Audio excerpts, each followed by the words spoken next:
Are you aware of a CIA psychological profile about you, sir?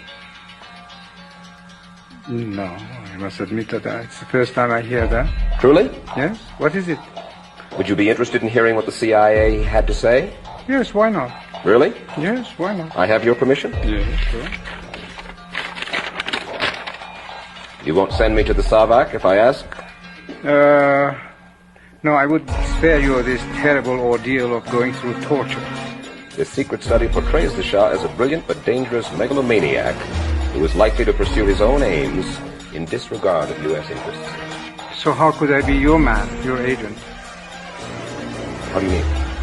Safeguarding your interests. Well, it says that the Shah is an uncertain ally. His dreams of glory apparently... I know. So you would like me to be your stooge? Do you want me to go on, or shall I forget about this? Well, to some funny points, why not?